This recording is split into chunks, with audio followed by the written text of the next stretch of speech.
on the bottom left. We had to convince him to keep his shirt on, and I'm actually not joking. It is Mine Your Biz. He was trying to trap you guys. Mine Your Biz. Let's kind of play out that worst case scenario. Let's assume the Fed does completely miss the target. You know, we are in a tailspin economic wise. What are some, metrics or any kind of telltale signs that you're currently looking out for? Is there any kind of macro indicators for the economy that excites you? Was it hash power, the real estate market, the price of crude oil? What's on Mine Your Biz's radar here? Well, I appreciate you asking, and I appreciate having me back on the channel. It's always a pleasure to be here on Around the Blockchain with the Bit Squad and saying hello to those who are serious about leveling up during bear markets. An indicator that I'm kind of paying attention to is real estate. I mean, we saw this back in 2008, 2009. For those of us who were, working, those of us who owned homes, those of us who were trying to get out of toxic assets or get out of anything that was going to pull us underwater.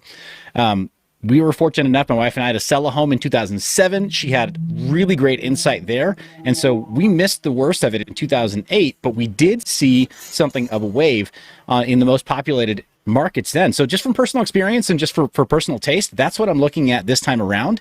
It's served us pretty well. That time when we saw the economy take a downturn. So is that alpha? No. Am I trying to but it's also not a big secret either, right? So we do know that there's pretty strong correlation between real estate and some of these other asset classes. So that's what I'm looking at this time around as well, because when we do see the worst of it, and I don't think that we've seen the worst of it, I want me and my family to escape with our shirts on. So we'll be paying attention to real estate because that served us well last time that we saw the economy take a big old dump. And then also, as far as there being a really serious look at prepper materials, I mean, you guys probably get tired of hearing me say it, but I personally think some of the most important precious metals to be invested in right now are lead and brass, and I'm going to stand by that. Now, I saw that specifically during the lockdowns, that the cost of lead and brass, when it's formed by custom craftsmen into a usable state, it went up by almost 500%. But that's since corrected itself, and there's now a surplus that's into that market. So I don't think that that's going to be the strongest indicator, but I am going to say I'll be storing up certain things that I think will maintain their value, but I'll be paying attention to real estate as the canary in the coal mine for possibly a return to more sensible prices. CPI, yeah, I mean, I think this is an important metric that others are more well suited to pay attention to.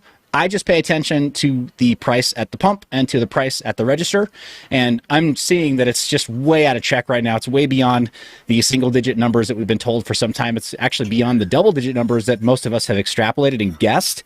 But real estate is what I want to really pay attention to for when we see things calm down. That's my indicator. All right. I like that. Stock up on the lead, on the brass. But what about canned meat? Should I get chicken breast or Spam? What does Mine Your Biz say? I mean, Spam masuba is pretty darn tasty. That's a delicacy in some parts. Now, Mine Your Biz, with this approach, say Alameda does, play some sort of helping hand here. What do you think of SBF's motivation here? Is this like a altruistic for his bags and everybody's bags, or is this like a cutthroat late 80s Bill Gates play where, there's a lot of shark-esque behavior? Well, before the late 80s, there was the early 80s with the Japanese takeover of the American economy. You remember that the old Back to the Future movie, the second one, where Marty goes into the future and his boss is talking to him over a video chat like this from Japan. We all thought for sure that Asia was going to take over. And a lot of the oldest business books in the world have come out of those cultures. Just a reading suggestion for the audience. If you haven't read The Art of War by Sun Tzu, good stuff. Every Chinese business person reads it. If you haven't read The Book of Five Rings by Miyamoto Musashi, every Japanese business person reads it. And guess what? Guys like SBF, they are smart AF, right? We can just completely redo his name, right? So SAF, smart AF. They read this kind of stuff. They know how to take advantage of opportunities like this. They know when their political and when their business opponents are on the ground that they have to raise their sword. They've got to flourish. They've got to run in, or they actually have to finish off those who would be opponents to them. Make no mistakes. SBF may look altruistic right now, and this could be good for end users because they need this service, right? This is how they build in that future customer service, is to help them in their time of need right now. But make no mistakes, he is out for blood. And blood is what he's seeing, so blood is what he's getting. And so, like, kudos to him for doing the right thing by stakeholders of FTX and by stakeholders of everybody else that Alameda Research. But no, as far as us in retail participation, like from the cheap seats, it just looks like there could be some altruism here. No, that's just not how the game is played at all. That's not what any of these people are trained to do. They're trained to look for the most advantageous buying opportunity they can find and then go make that penny squeal, make everybody who's a competitor to them bleed on every deal on those margins, make it razor sharp for them and big, thick, fat margins for us, whoever they and us are. So no, I see history being made right now in the crypto, in crypto. Like, we're going to talk about this as one of those like Mount Gox level events 5 years from now. We're going to remember what SBF did. This is going to be one of those things that we base a lot of future crypto companies off of is these kinds of power moves. So, Wendy, I see you want to add some. I mean, all right, well, let's talk regulation, Seth. And people in the super chats, they definitely think you're reptilian for some reason. They think even that is why you recommended spam. Hey, he didn't say no, folks. All right, but what are the odds that this Europe approval will impact U.S. policy? Do you think there's any possibilities there? Well, there's definitely a long, rich precedent of European policy making its way over in the United States, but very, very filtered and very heavily informed by all of our states. We still believe in this thing called states' rights here for various different markets and for various different rulings. And I, for one, am very happy about that. And when it comes to financial markets too, doing business, especially within cryptocurrency and especially within the blockchain industry, is vastly different from New York to LA and from, say, the northern states, your Montanas, it's whatnot, all the way down to Georgia. It's very, very different depending on where you are in the United States. And I would prefer it stay that way for as long as humanly possible. Let's try to keep the federal government, only putting on the training wheels as necessary.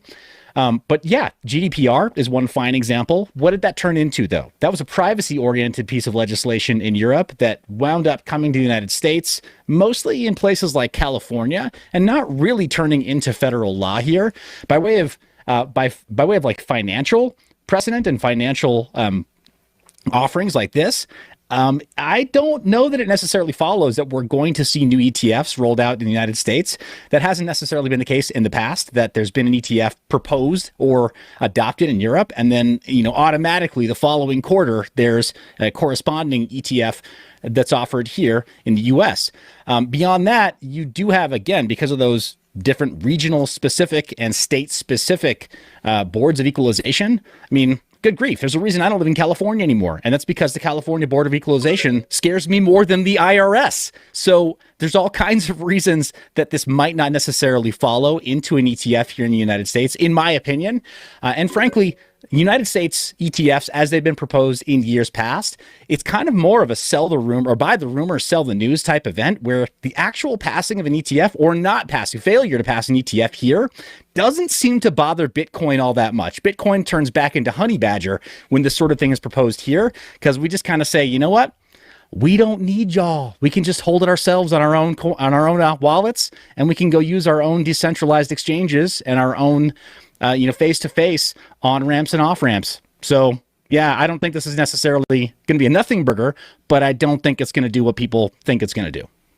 That is all we have time for, and it looks like it's going to make a reptile joke, but no, it is Mind Your Biz. He ended up winning. He's not even on Earth, folks, so, that tells you everything you need to know right there. That's why it's a little blurry. But, all right, Seth, feel free. Leave us with some parting thoughts, please.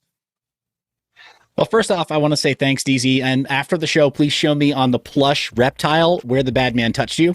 But guys, please do subscribe to Mind Your Biz. It does help my channel a lot. And please do subscribe to the other panelists. They're amazing, as you know. I'm so humbled to be back here on the show with such great thinkers. Every time they invite me back, I'm just so grateful. So thanks for having me with you during this time.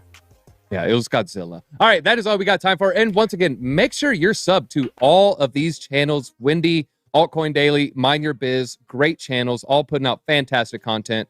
And if you're not subbed to this channel, what are you doing? Go ahead, hit that button, hit that like button. And until next time, Bit Squad, DZ out. Check out that art.